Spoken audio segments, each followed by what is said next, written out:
Shalom, kembali lagi bersama saya Yohanes Telain. Kali ini kita akan merenungkan firman Tuhan dengan satu tema, Alkitab adalah firman Allah. Sekali lagi, Alkitab adalah firman Allah.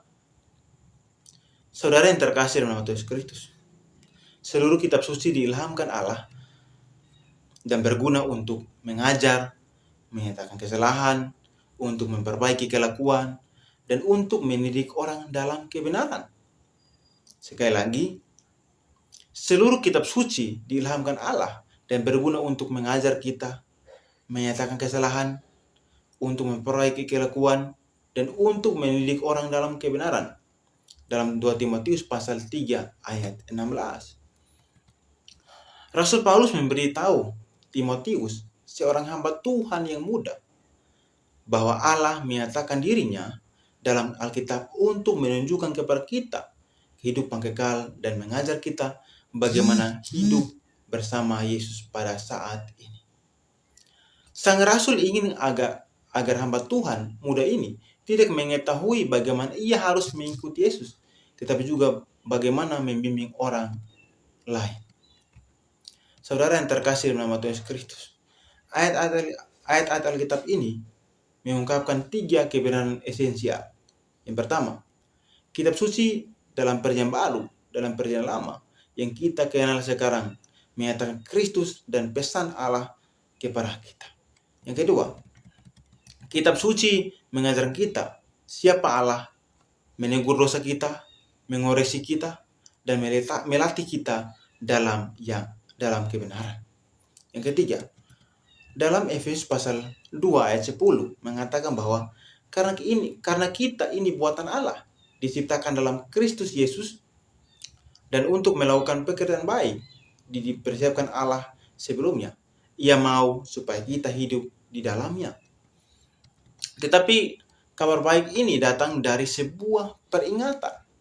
Seorang penulis namanya Richard menulis bahwa dia mengatakan bahwa kita datang ke kitab suci untuk diubahkan. Pada titik ini kita harus mendengarkan gema dari peringatan Ibrani. Ujung-ujungnya tajam. Transformasi tidak pernah tanpa rasa sakit.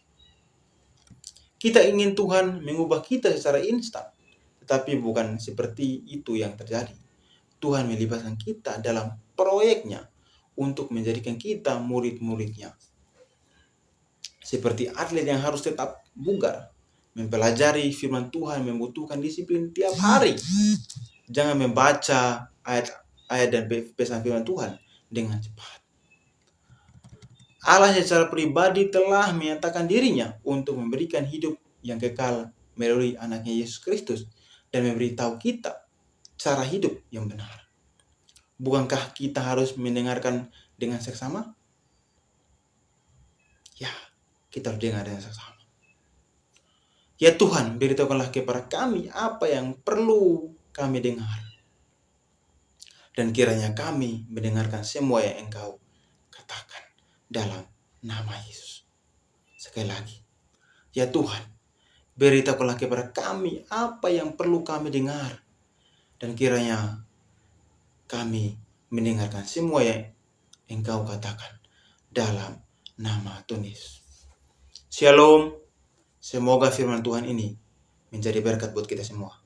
Jika Anda terberkati, boleh bagikan renungan ini kepada teman, sahabat, sehingga mereka bantu subscribe, like, dan komen, sehingga channel ini berkembang lagi.